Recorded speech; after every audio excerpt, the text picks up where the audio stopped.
당신은 마음을 지배하도록 태어났다. 그런데 지금까지 얼마나 자주 마음에 끌려다녔는가? 불안이 방향을 바꾸게 하고 감정이 결정을 대신하고 의심이 행동을 멈추게 하지 않았는가?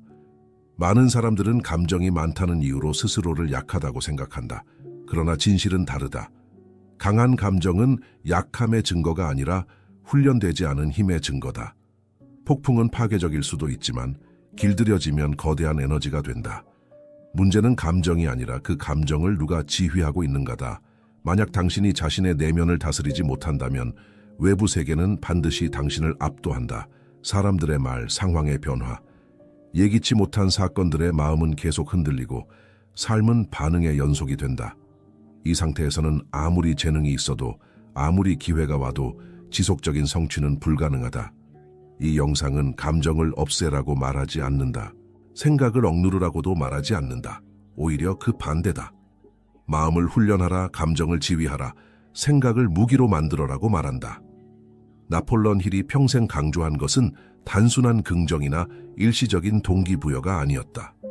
그는 마음을 통제할 수 있는 사람이 결국 삶을 통제한다고 보았다. 지금 이 순간부터 당신은 선택의 기로에 서 있다. 마음의 소음에 끌려다닐 것인가? 아니면 그 소음을 잠재우고 중심에 설 것인가? 이 여정은 쉽지 않다. 그러나 분명하다.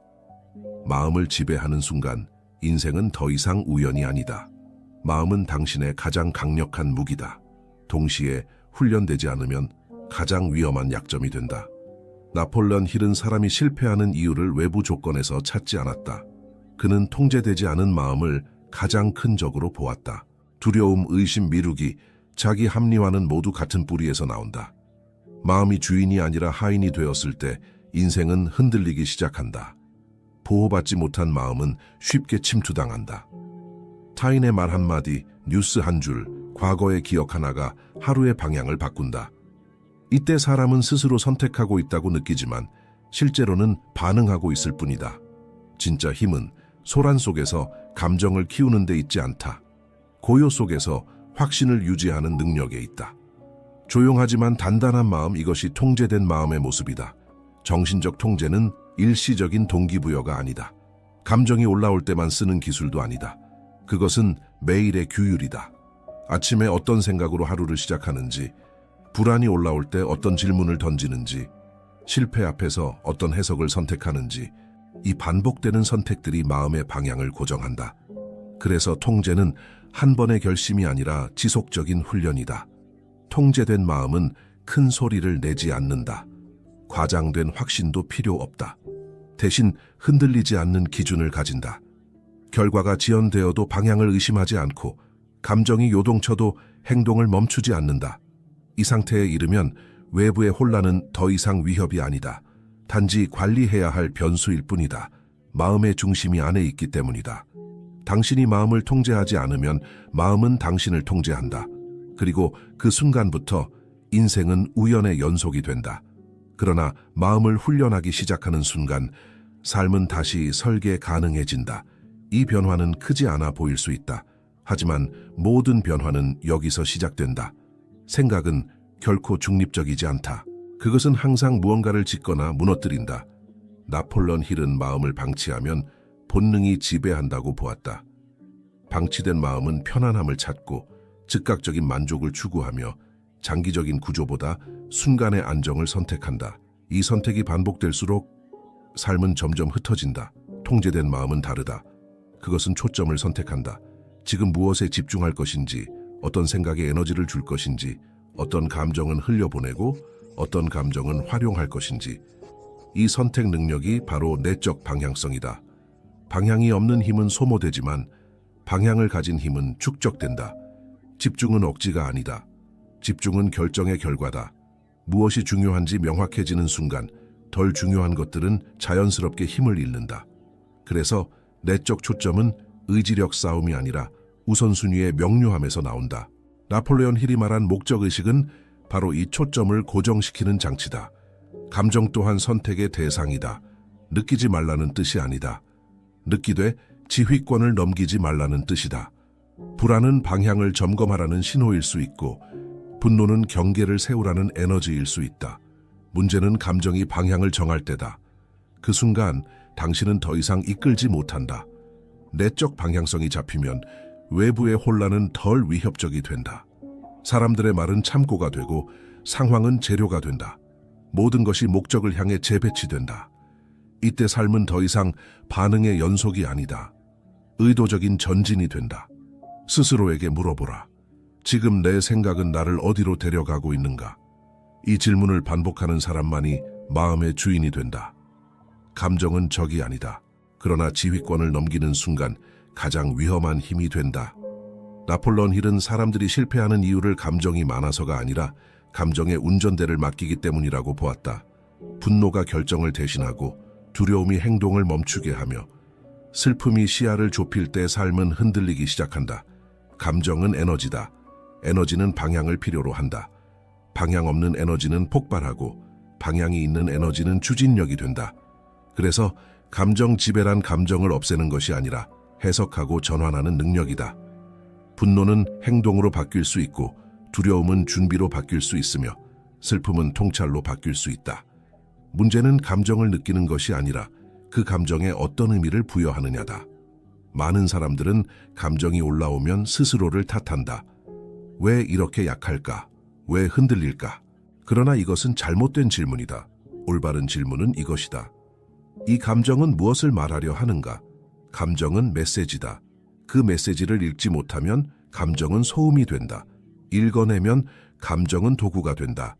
통제된 사람은 감정을 억누르지 않는다. 잠시 멈추고 숨을 고르고 한 발 물러난다. 그리고 선택한다. 지금 반응할 것인가? 아니면 활용할 것인가? 이 짧은 간격이 인생을 가른다. 반응은 즉각적 만족을 주지만 활용은 장기적인 힘을 만든다. 당신은 감정이 아니다. 당신은 감정을 관리하는 존재다. 이 인식이 자리 잡는 순간 감정은 더 이상 당신을 끌고 다니지 못한다. 오히려 당신을 앞으로 밀어준다. 감정은 순간적으로 폭발하지만 루틴은 방향을 유지한다. 나폴레옹 힐은 마음을 통제하는 가장 현실적인 방법으로 의식적인 습관과 반복을 강조했다. 위기의 순간에 갑자기 강해지기를 기대하는 것은 환상이다. 진짜 통제는 평온한 시간에 만들어진다. 그래서 하루의 시작과 끝이 중요하다. 그 짧은 구간이 마음의 톤을 결정한다. 아침은 지휘권을 되찾는 시간이다. 눈을 뜨는 순간부터 외부 자극에 반응하기 시작하면 그날의 마음은 이미 빼앗긴 상태다. 잠시의 침묵, 호흡, 의도 설정, 그리고 자신에게 던지는 한 문장. 오늘 나는 무엇을 통제할 것인가? 이 질문은 마음을 중심으로 끌어당긴다. 의식은 방향을 만들고 방향은 하루를 만든다. 루틴은 감정을 설득하지 않는다. 감정을 우회한다. 기분이 어떻든 환경이 어떻든 정해진 행동을 반복하게 만든다. 이 반복은 마음의 메시지를 보낸다. 나는 반응하지 않는다. 나는 지휘한다. 이 메시지가 쌓일수록 감정은 점점 말을 듣기 시작한다. 왜냐하면 행동이 기준을 세웠기 때문이다. 당신이 소비하는 것도 루틴이다. 음악, 영상, 대화, 정보, 이 모든 것이 마음의 흔적을 남긴다. 그저 엔터테인먼트일 뿐이라는 말은 사실이 아니다. 반복되는 입력은 사고의 경향을 만든다. 그래서 통제된 사람은 입력을 관리한다. 마음을 흥분시키는 것보다 정렬시키는 것을 선택한다. 환경 역시 루틴의 일부다. 정돈된 공간은 정돈된 사고를 부르고 혼란스러운 공간은 감정의 소음을 키운다. 완벽할 필요는 없다. 다만 의도가 있어야 한다. 이 공간은 나를 집중하게 하는가 아니면 흩어지게 하는가? 이 질문에 대한 답이 루틴을 결정한다. 루틴은 감정을 없애지 않는다. 대신 감정이 넘지 못할 경계선을 만든다. 이 경계선 안에서 마음은 안전해지고 행동은 일관성을 갖는다. 그 일관성이 곧 힘이다. 당신이 무엇을 먹는지가 몸을 만들듯 당신이 무엇을 받아들이는지가 마음을 만든다. 나폴레옹 힐은 사람의 사고 수준이 그가 반복적으로 접하는 정보와 대화의 질을 넘지 못한다고 보았다. 마음은 비어있는 공간이 아니다.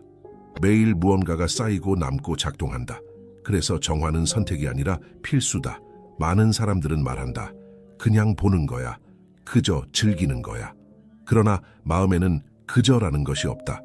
모든 입력은 흔적을 남긴다. 두려움을 자극하는 이야기, 분노를 키우는 콘텐츠, 무기력을 정상처럼 말하는 대화는 마음에 잔여물을 남긴다. 이 잔여물은 시간이 지나면 사고의 기준이 된다. 그리고 기준이 낮아진 사고는 감정을 쉽게 흔든다. 정신의 정화란 세상과 단절하라는 뜻이 아니다. 선별하라는 뜻이다. 무엇을 들을지, 무엇을 반복해서 볼지, 누구의 말에 오래 머물지, 이 선택이 쌓이면 마음의 온도가 달라진다. 정화된 마음은 과도하게 반응하지 않는다. 자극에 끌려가지 않고 중심으로 돌아오는 속도가 빠르다. 정화에는 용기가 필요하다. 익숙한 자극을 끊는 일은 처음에는 허전함을 만든다. 그러나 그 허전함은 공허가 아니라 공간이다. 그 공간에 무엇을 채울지는 당신의 선택이다. 더 깊은 생각, 더 명확한 목적, 더 단단한 기준. 정화는 비우기이자 재배치다. 외부 환경도 함께 정리되어야 한다. 정신은 공간에 영향을 받는다. 혼란스러운 환경은 사고를 분산시키고 정돈된 환경은 감정을 안정시킨다. 완벽함이 아니라 의도가 중요하다. 이 공간은 나를 흩어지게 하는가? 아니면 나를 모으는가? 이 질문이 정화를 이끈다. 정신이 정화되면 감정은 더 이상 과도하게 요동치지 않는다. 왜냐하면 자극이 줄어들고 기준이 분명해졌기 때문이다. 이 상태에서 통제는 억지가 아니라 자연스러운 반응이 된다. 감정은 파도다. 오르내리고 흔들리고 예측할 수 없다. 그러나 규율은 바닥이다. 파도가 아무리 거세도 바닥이 단단하면 사람은 휩쓸리지 않는다. 나폴레옹 힐은 위대한 성취의 공통점으로 항상 하나를 꼽았다. 기분이 아니라 원칙에 따라 움직이는 능력이다. 감정에 따라 행동하는 삶은 피곤하다. 오늘은 의욕이 넘치고 내일은 무기력하다. 오늘은 확신이 있고 내일은 의심이 생긴다. 이 흐름에 몸을 맡기면 인생은 롤러코스터가 된다. 규율은 이 흐름을 끊는다. 느낌이 아니라 결정된 기준으로 행동하게 만든다. 규율은 차갑지 않다. 오히려 당신을 보호한다. 감정이 폭주할 때 규율은 말한다. 지금은 느끼는 시간이 아니라 해야 할 시간이다. 이 한 문장이 감정을 제자리로 돌려놓는다. 억누르는 것이 아니라 자리를 정해주는 것이다. 강한 사람은 감정이 없는 사람이 아니다. 강한 사람은 감정을 느끼면서도 그 감정 위에 행동의 기준을 세운 사람이다. 피곤해도 움직이고 불안해도 반복하며 의욕이 없어도 약속을 지킨다. 이 반복이 쌓일수록 감정은 점점 말을 듣기 시작한다. 왜냐하면 행동이 리더가 되었기 때문이다. 규율은 작은 것에서 시작된다. 정해진 시간에 일어나는 것, 정해진 분량을 지키는 것, 정해진 약속을 스스로에게 지키는 것.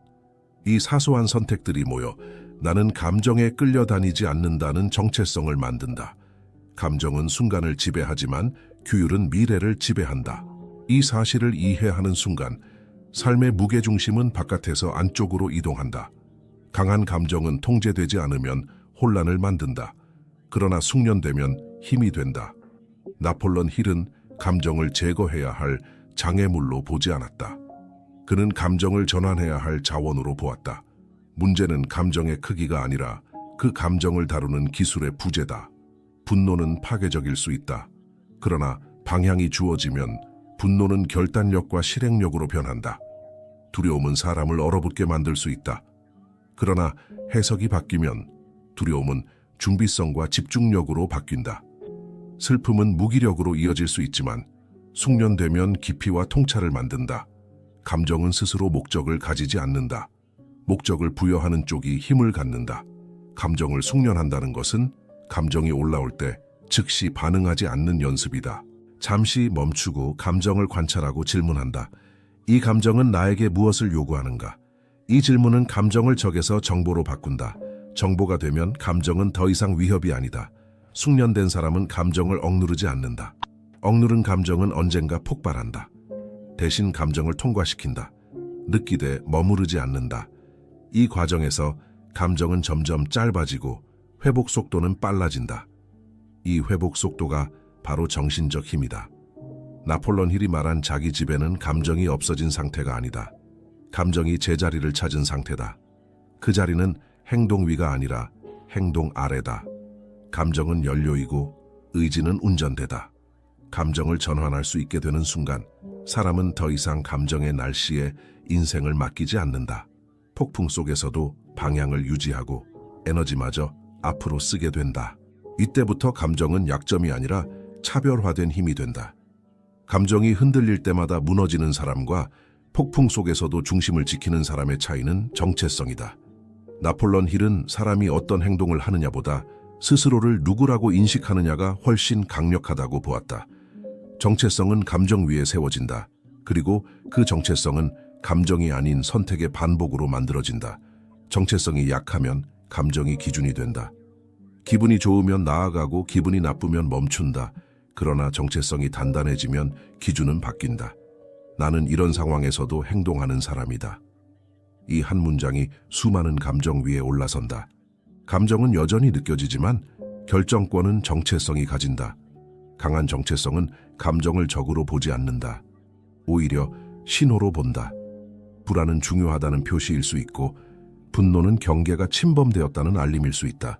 정체성이 확립된 사람은 이 신호를 읽고 방향을 조정한다. 감정에 휘둘리지 않고 감정을 해석하여 활용한다. 정체성은 선언으로 만들어지지 않는다. 행동의 누적으로 만들어진다. 작은 약속을 지키는 반복, 어려운 순간에도 기준을 유지하는 선택, 아무도 보지 않을 때도 자신을 배신하지 않는 태도. 이 모든 것이 쌓여 나는 나를 신뢰할 수 있는 사람이다 라는 내적 확신이 된다. 이 확신이 자리 잡으면 감정은 점점 안정된다. 왜냐하면 마음은 더 이상 매 순간 자신을 증명하려 애쓰지 않기 때문이다. 정체성은 마음에 휴식을 준다. 그리고 그 휴식 속에서 집중과 힘은 자연스럽게 회복된다. 당신은 감정을 피할 필요가 없다. 당신은 감정 위에 설 사람이 되면 된다. 정체성이 만들어지는 순간 감정은 장애물이 아니라 당신을 단련시키는 도구가 된다. 강한 사람은 항상 말하지 않는다.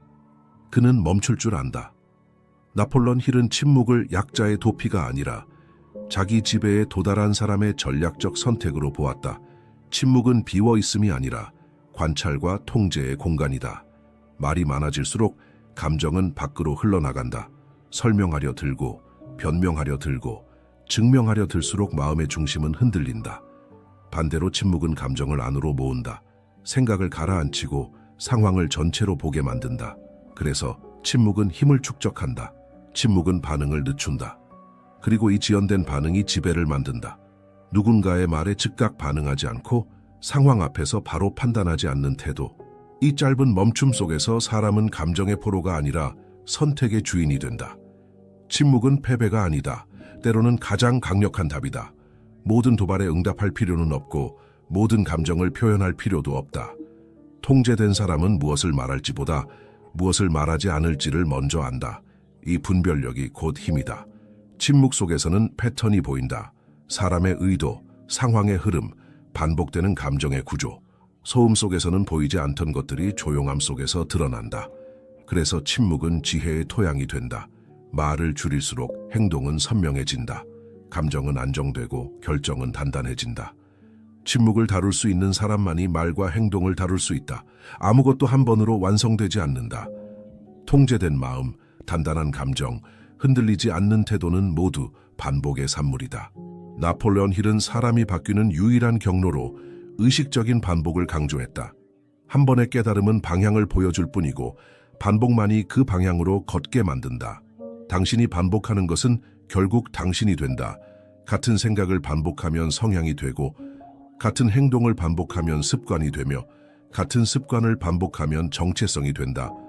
그래서 반복은 단순한 연습이 아니다. 그것은 자기 설계다. 마음은 훈련받지 않으면 혼란을 선택한다. 편안함, 회피, 즉각적 만족. 그러나 반복된 훈련은 마음을 다른 방향으로 길들인다. 집중, 인내, 선택. 이 차이는 하루 이틀에는 보이지 않지만 시간이 지나면 삶의 궤적 자체를 바꾼다. 숙련은 감정이 사라진 상태가 아니다. 숙련은 감정이 와도 어떻게 대응할지 이미 알고 있는 상태다. 그래서 숙련된 사람은 흔들려도 빨리 돌아온다. 회복 속도가 빠르다. 이 회복력은 타고나는 것이 아니라 반복을 통해 학습된 능력이다. 작은 반복이 중요하다. 과도한 목표보다 지킬 수 있는 기준이 필요하다. 매일 같은 시간에 침묵을 유지하고 매일 같은 질문을 자신에게 던지고 매일 같은 행동을 포기하지 않는 것. 이 단순함이 마음을 안정시키고 감정을 예측 가능하게 만든다. 반복은 지루할 수 있다. 그러나 지루함을 견딜 수 있는 사람이 결국 자유를 얻는다. 왜냐하면 자유는 충동이 아니라 숙련의 결과이기 때문이다. 사람들은 의지가 약해서 흔들린다고 생각한다. 그러나 나폴레옹 힐은 문제의 핵심을 다르게 보았다. 의지가 아니라 환경이 사람을 무너뜨린다. 훈련되지 않은 환경은 가장 강한 결심조차 서서히 잠식한다. 그래서 마음과 감정을 통제하고 싶다면 먼저 환경을 설계해야 한다. 당신의 주변은 끊임없이 메시지를 보낸다.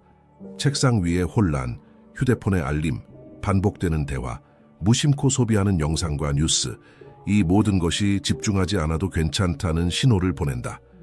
환경이 이렇게 말할 때 마음은 저항하기보다 적응해버린다.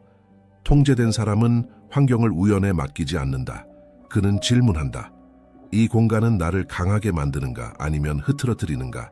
이 입력은 나를 명확하게 하는가 아니면 감정적으로 소모시키는가?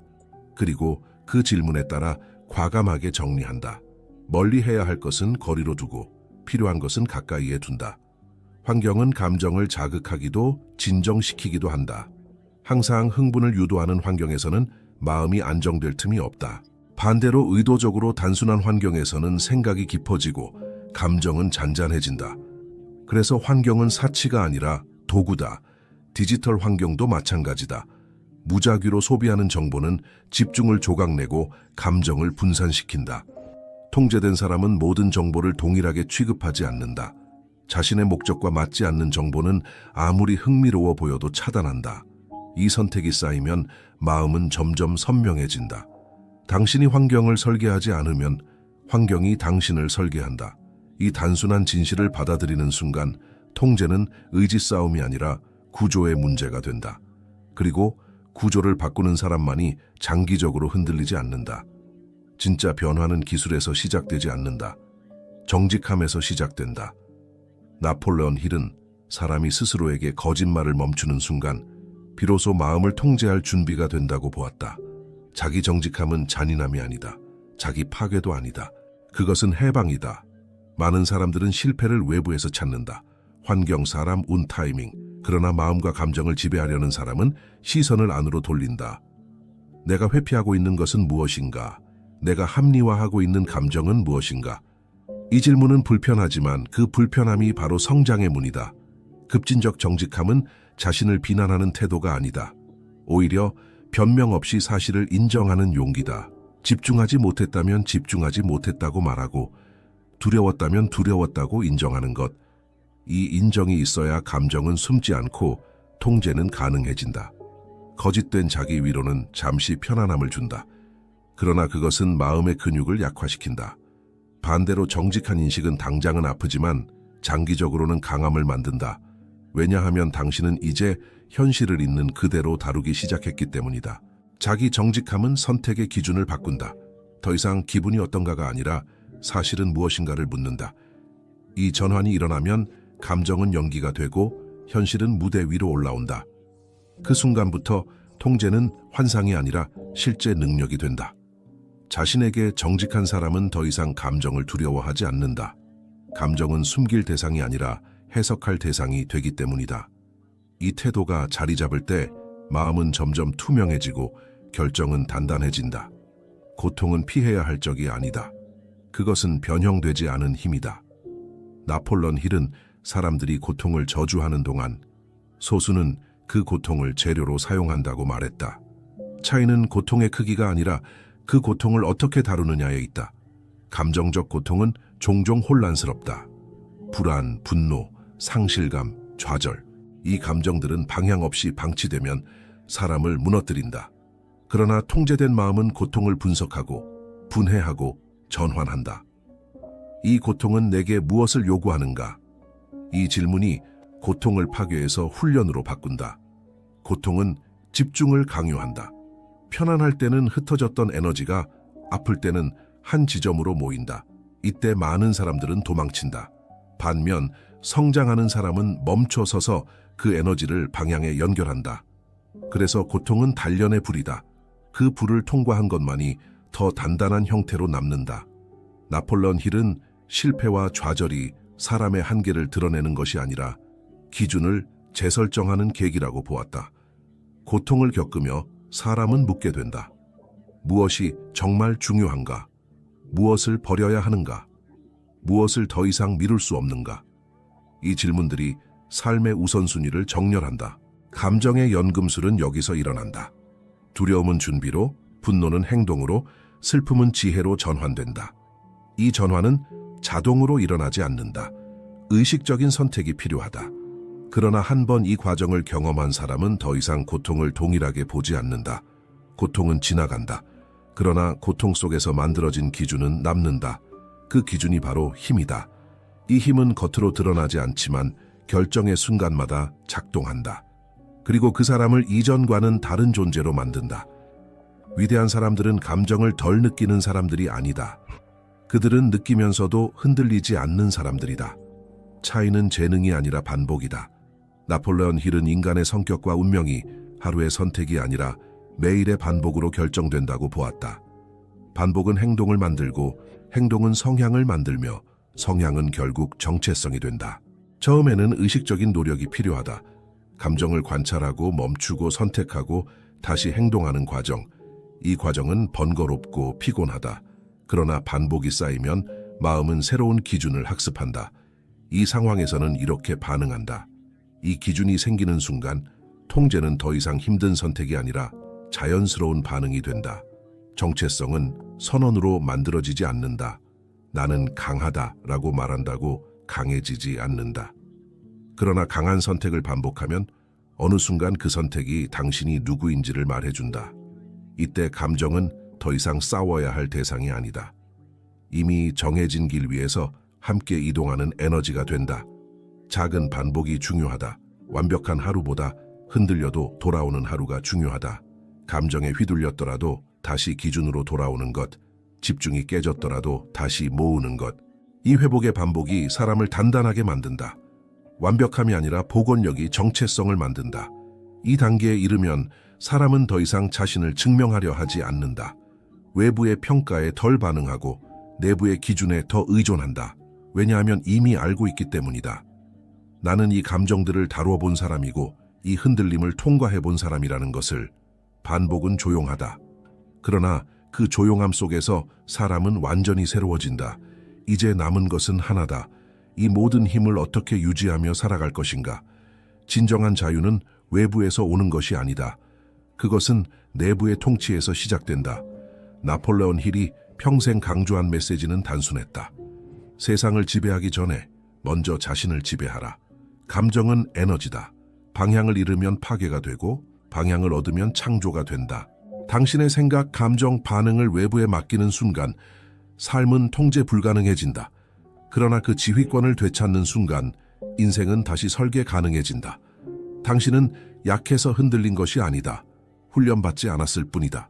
그리고 훈련은 언제든 시작할 수 있다. 오늘의 선택 하나, 오늘의 반복 하나가 당신의 마음을 다시 정렬한다. 세상은 시끄럽다. 감정은 거세다. 그러나 그 한가운데서 침착하게 방향을 유지하는 사람이 있다. 그 사람이 결국 흐름을 바꾼다. 기억하라. 감정을 없애는 것이 목표가 아니다. 감정을 지휘하는 것이 목표다. 마음을 다스리는 사람만이 인생을 다스릴 수 있다. 당신의 내면을 통치하라. 그러면 외부 세계는 자연스럽게 따른다. 세상은 말합니다. 열심히 일하면 부자가 된다. 하지만 열심히만 해서는 고작 월급 이상의 삶에 머물 뿐이라는 것을 우리는 안다. 그렇게 발버둥 쳐도 손에 쥔 것은 늘 부족하고 마음은 피로에 지치며 꿈은 잊힌다. 이 소개의 공간은 당신에게 묻습니다. 왜 그토록 많은 사람이 노력하는데도 부자가 되지 못하는 걸까? 왜 가난한 사람이 열심히 일하면 부자가 되는 일이 드물까? 정답은 마음의 방향이 없기 때문이다.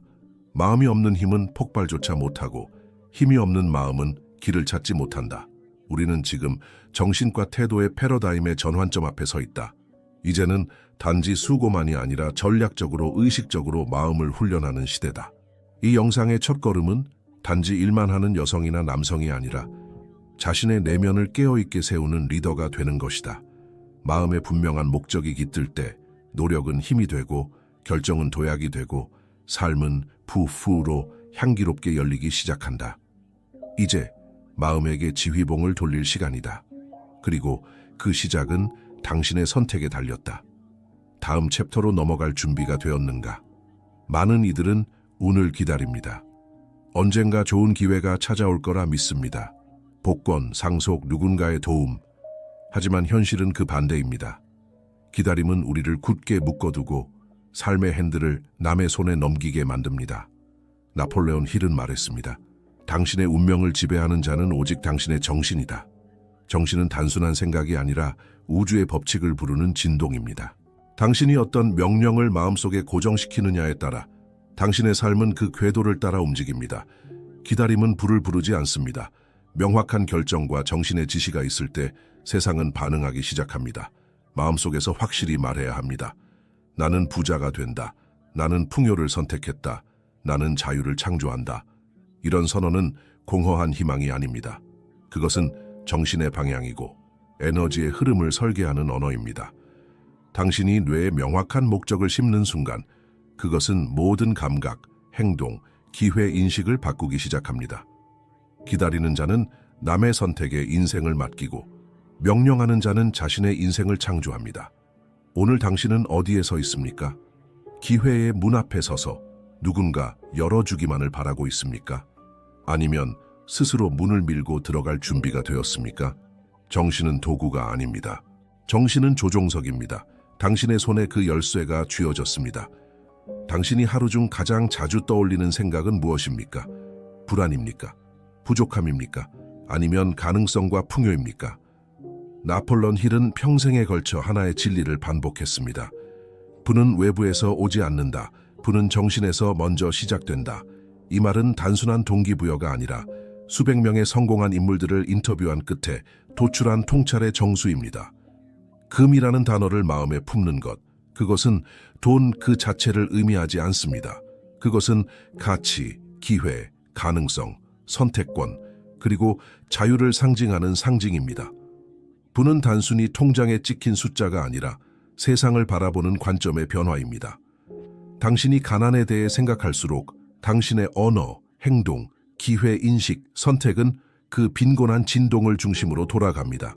그러나 당신이 매일같이 풍요에 대해 생각한다면 그것이 실제로 당신 계좌에 있든 없든 당신의 정신은 마치 나침반처럼 그 금의 방향으로 삶을 조정하기 시작합니다.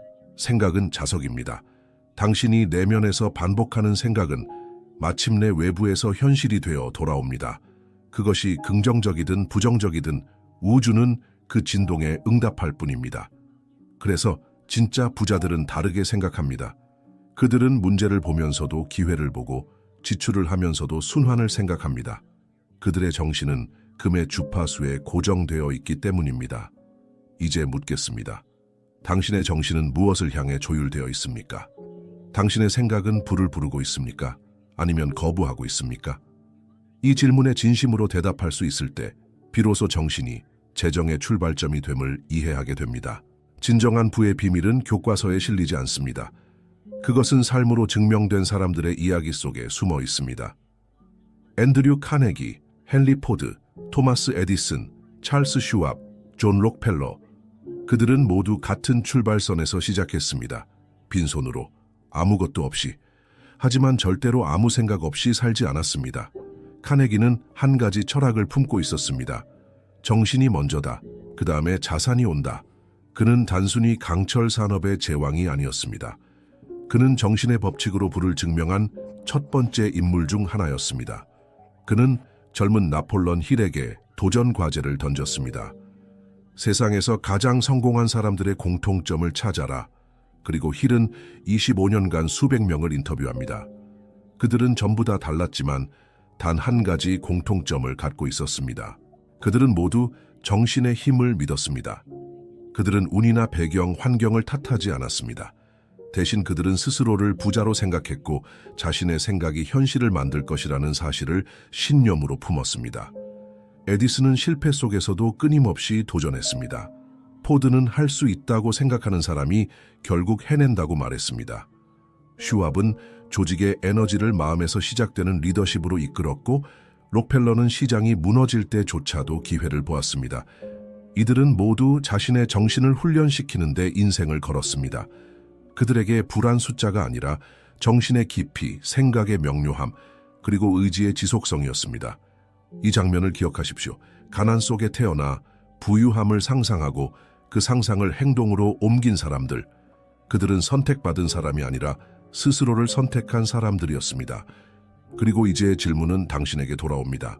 당신은 어떤 생각을 선택하고 있습니까? 당신의 분은 지금 그 생각의 수준에 멈춰 있습니다. 모든 바람은 강력합니다. 하지만 정해진 방향이 없는 바람은 아무것도 움직이지 않습니다. 그리고 대부분의 사람들은 풍요를 원하면서도 정확히 얼마나, 왜, 언제까지라는 질문에는 침묵합니다.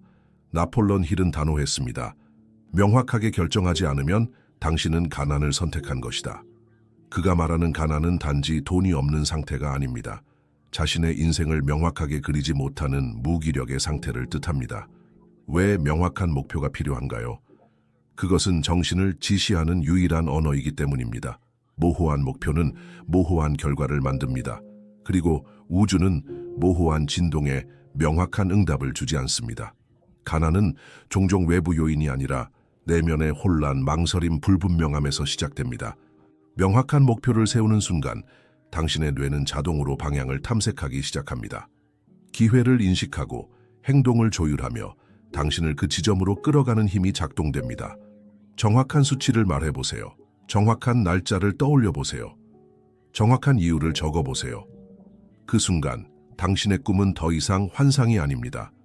그것은 계획이 됩니다. 그리고 계획은 현실을 창조하는 설계도입니다. 생각은 씨앗이고 결정은 뿌리입니다.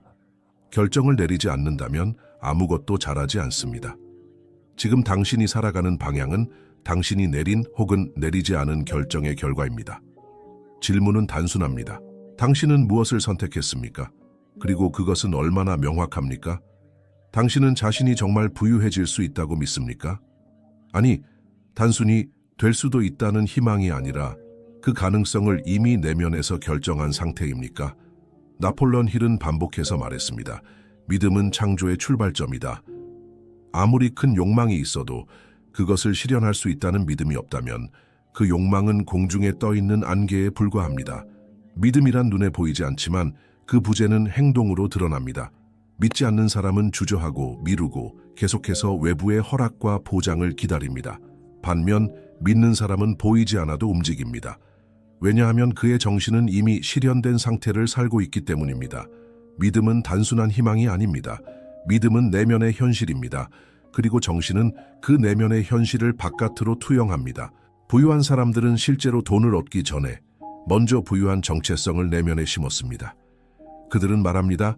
나는 될 것이다가 아니라 나는 이미 그 방향으로 가고 있다. 믿음은 에너지를 결정합니다.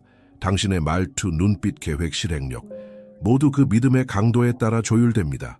그리고 세상은 믿음을 가진 자에게 길을 열어줍니다. 이제 물어봅니다. 당신의 믿음은 얼마나 단단합니까? 당신의 생각은 당신이 가난할까봐 두려워하는 믿음입니까? 아니면 당신이 부유할 수밖에 없다는 내면의 확신입니까? 믿음은 생각보다 먼저 움직입니다. 믿음은 말보다 먼저 설계합니다. 믿음이 없으면 아무리 행동해도 무의미합니다. 모든 부의 여정은 하나의 믿음에서 시작됩니다. 나는 가능하다. 이 문장이 당신의 삶을 어디까지 데려갈 수 있을지 그 믿음이 보여줄 것입니다. 부는 갑자기 생기지 않습니다. 그것은 생각의 토양에 심겨진 씨앗처럼 자라나는 것입니다. 하지만 대부분의 사람들은 그 씨앗 대신 매일같이 부족함과 두려움의 잡초를 심고 있습니다. 나는 여유가 없어. 이 세상은 돈 벌기 어려웠지. 부자가 되려면 운이 좋아야 해. 이러한 말들은 그냥 푸념이 아닙니다. 그것은 무의식을 훈련시키는 명령어입니다. 그리고 무의식은 저항 없이 그 말에 복종합니다. 나폴레옹 힐은 단언했습니다. 당신이 반복해서 말하는 모든 생각은 당신의 현실이 된다. 그는 부정적인 언어의 힘을 누구보다도 경계했습니다. 왜냐하면 언어는 마음의 방향을 정하고 마음은 삶의 궤도를 결정하기 때문입니다. 그러므로 부자가 되기를 원한다면 당신의 말부터 정화해야 합니다. 나는 가능하다. 나는 풍요를 향해 가고 있다. 나는 가치를 창출할 수 있다. 이러한 문장은 씨앗입니다.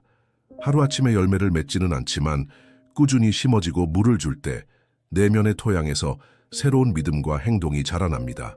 그리고 그 믿음은 당신의 눈에 새로운 기회를 보게 하고 당신의 입에서 새로운 말이 나오게 하며 당신의 행동에 새로운 강도를 부여합니다. 지금 당신이 매일 사용하는 말, 그것이 당신의 미래를 결정하고 있습니다. 말이 바뀌면 생각이 바뀝니다. 생각이 바뀌면 신념이 바뀝니다. 신념이 바뀌면 현실이 바뀝니다. 그러니 먼저 물어보십시오. 나는 어떤 씨앗을 심고 있는가? 그리고 그 씨앗은 풍요를 향하고 있는가? 말은 지나가는 소리가 아닙니다. 그것은 잠재의식에 직접 들어가 명령을 내리는 도구입니다.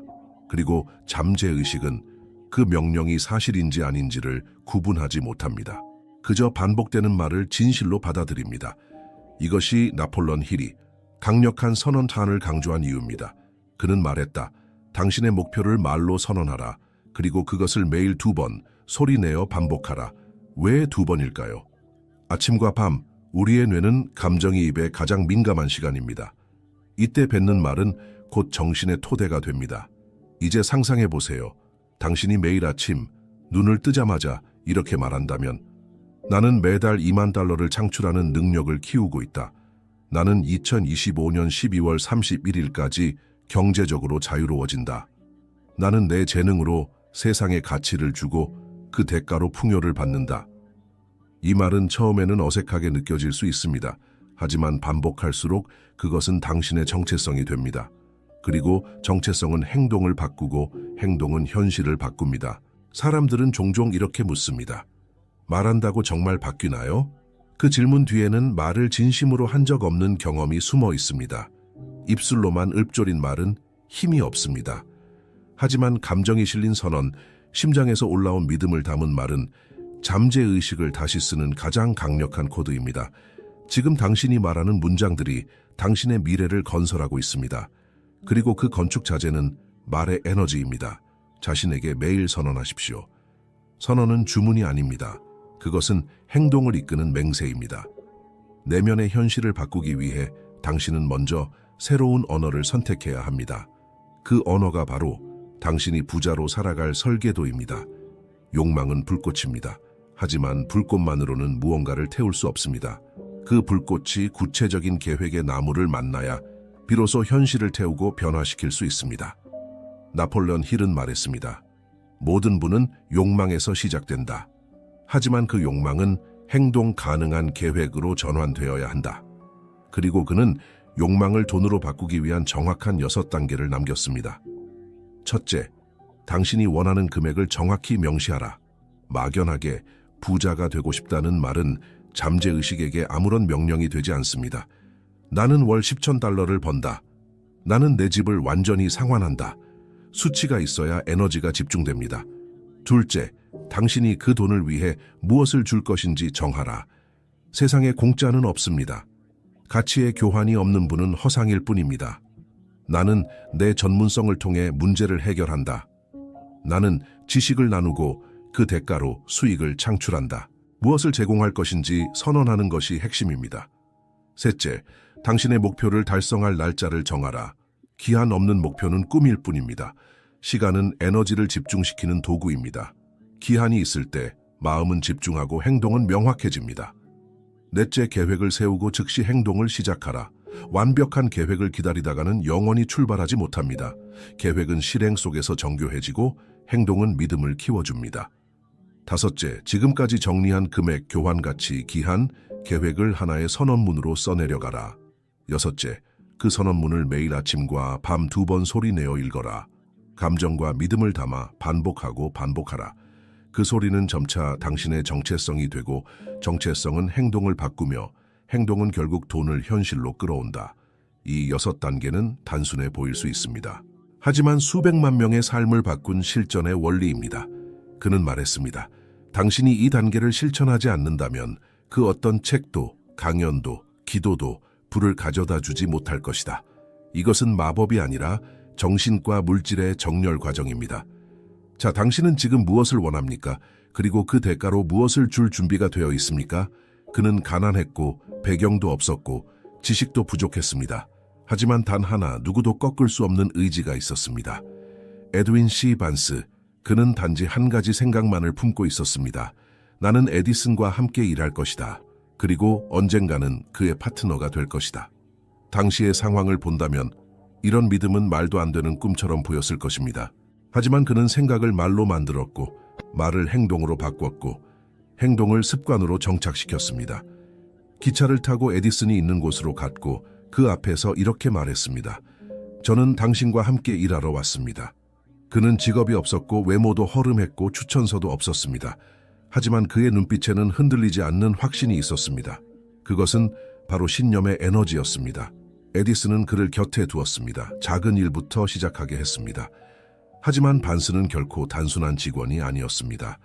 그는 매일 아침 자신의 목표를 상기했고 그 목표와 행동을 일치시켰습니다. 몇 년이 흘렀고 마침내 그 기회가 찾아왔습니다. 에디슨이 새롭게 개발한 제품을 시장에 유통시킬 파트너를 찾고 있을 때 반스는 말했습니다. 제가 하겠습니다. 그 순간 그는 파트너가 되었고 바로 그때부터 부와 명성의 길이 열렸습니다. 이 이야기는 우연이 아닙니다. 이것은 믿음이 현실을 만드는 과정을 보여주는 상징적 사례입니다.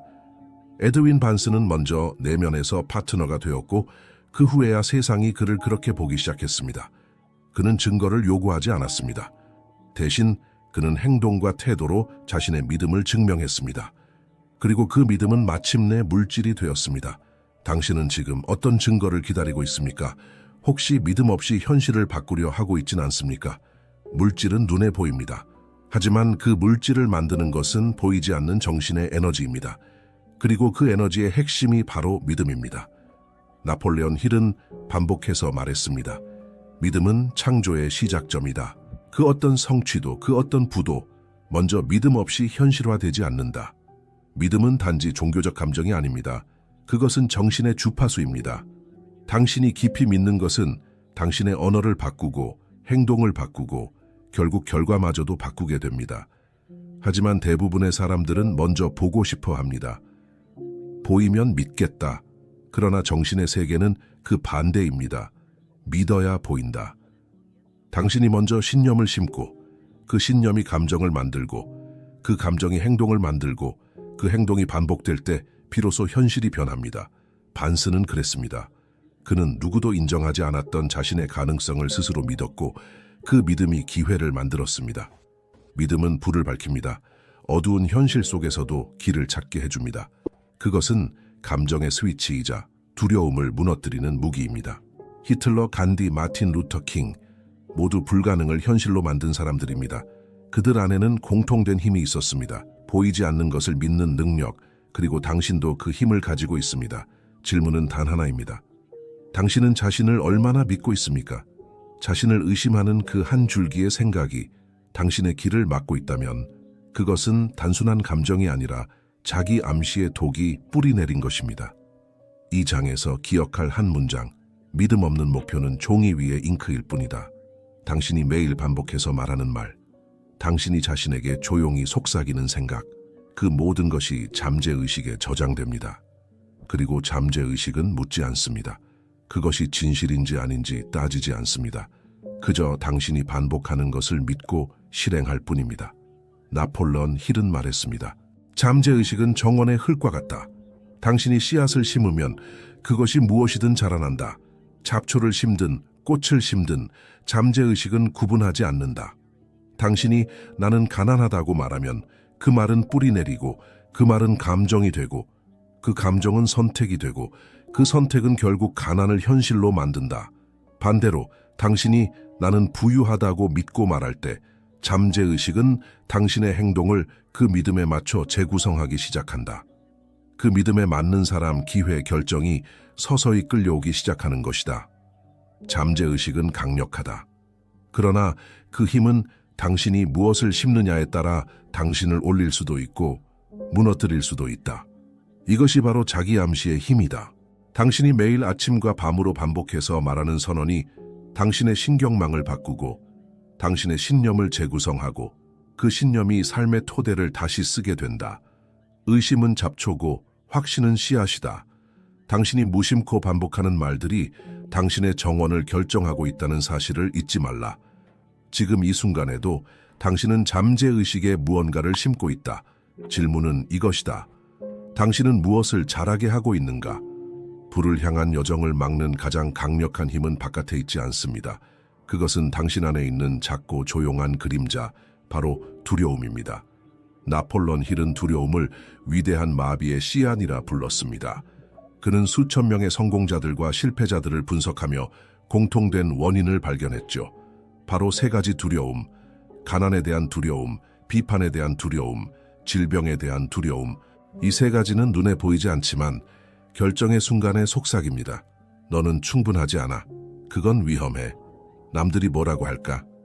이 속삭임은 당신의 손을 묶습니다.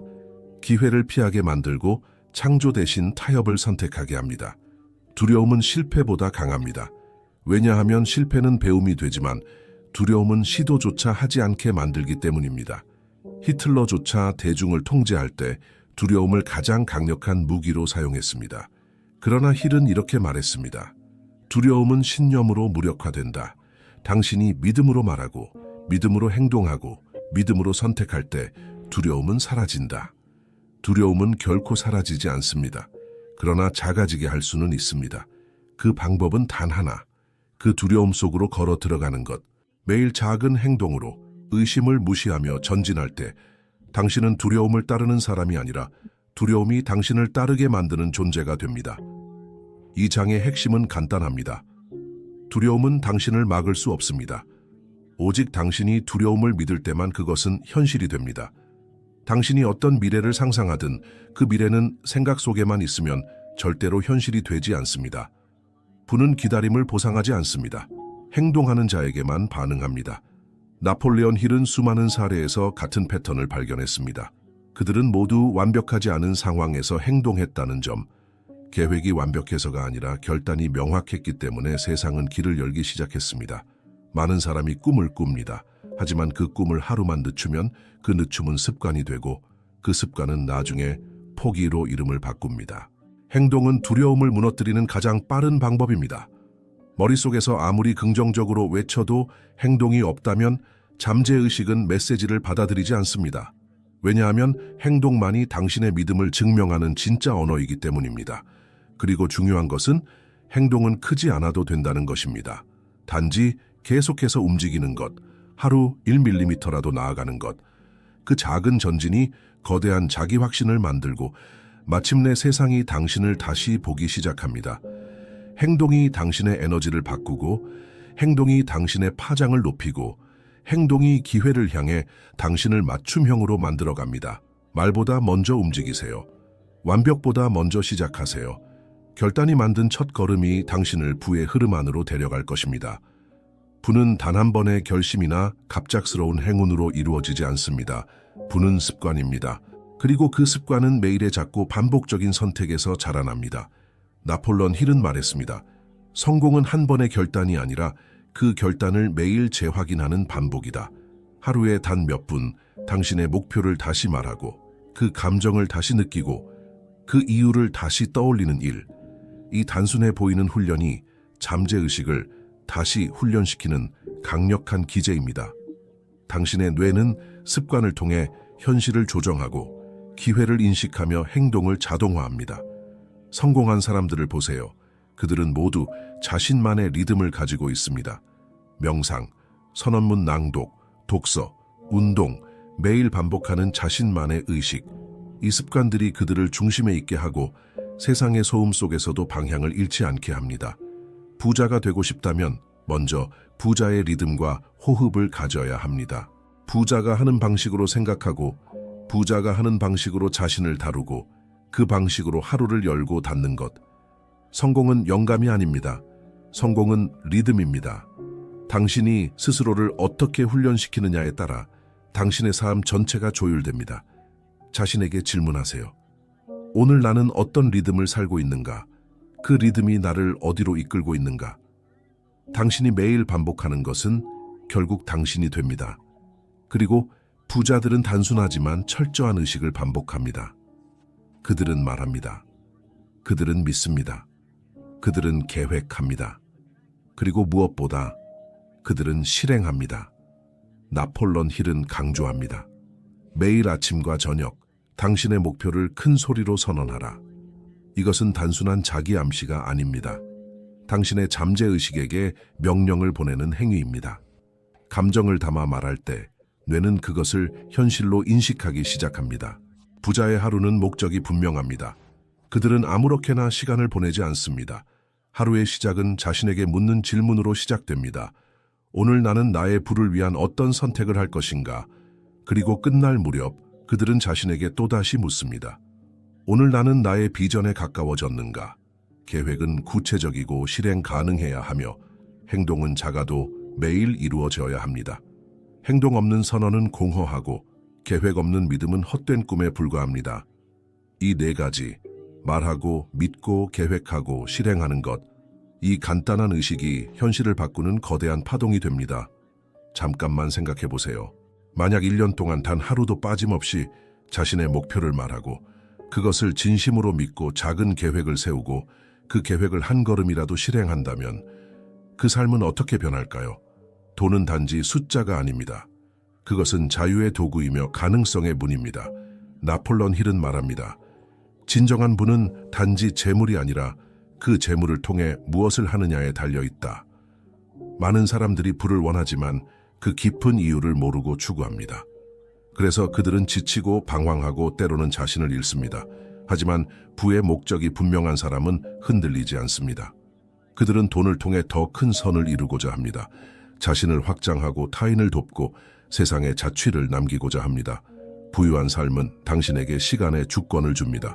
당신이 하고 싶은 일을 하고 싶은 방식으로 할 수 있는 힘, 당신의 목소리를 잃지 않고 살아갈 수 있는 자유, 그것이 부의 진정한 힘입니다. 그리고 가장 깊은 수준에서 당신은 당신 자신의 가능성을 실현할 수 있는 사람이 됩니다. 당신의 재능은 억눌리지 않고 펼쳐지며 당신의 영향력은 당신이 만나는 사람들의 삶에 깊은 흔적을 남깁니다. 부는 이기적인 축적이 아닙니다. 그것은 풍요를 창조하고 나누고 전파하는 행위입니다. 한 사람이 깨달은 내면의 부는 다른 수많은 사람들의 인생을 바꿀 수 있습니다. 기억하세요. 당신이 부를 통해 얻는 진정한 선물은 자유롭게 선택할 수 있는 삶입니다. 그리고 그 선택으로 세상을 조금 더 밝게 만들 수 있다는 가능성입니다. 인생에는 돌이킬 수 없는 순간이 있습니다. 마음이 결정을 내리고 존재 전체가 그 결정을 따라 움직이는 순간, 오늘 그 순간이 될 수 있습니다. 나폴레온 힐은 말했습니다. 결단은 모든 부의 시작이다. 결정을 내리지 않으면 당신은 계속 누군가의 계획 속에서 살아갑니다. 당신이 원하는 삶이 아닌 우연히 주어진 삶을 반복하며 지금 이 순간 당신은 스스로에게 물어야 합니다. 나는 진정으로 부유해질 각오가 되어 있는가? 나는 더 이상 미루지 않겠다는 강한 의지가 있는가?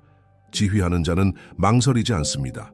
그는 미래를 상상하고 현재를 지배합니다. 그의 내면은 흔들리지 않으며 선택은 명확합니다. 그는 부를 기다리는 것이 아니라 부를 설계합니다. 결심은 무언가를 포기하는 것이 아닙니다. 그것은 당신 자신을 전면에 세우는 행위입니다. 마침내 당신의 내면이 외부의 소음보다 더 강해졌다는 선언입니다. 당신이 내리는 지금 이 결정이 당신의 다음 10년, 20년 혹은 평생의 삶을 바꿀 수 있습니다. 부는 행운이 아닙니다. 부는 결심입니다. 결심은 습관이 되고 습관은 정체성이 됩니다. 그리고 그 정체성이 결국 현실이 됩니다. 마지막으로 묻습니다. 당신은 명령할 것인가 아니면 또다시 기다릴 것인가? 지금 선택하십시오. 풍요로운 인생은 미루는 자가 아닌 결단하는 자의 몫입니다.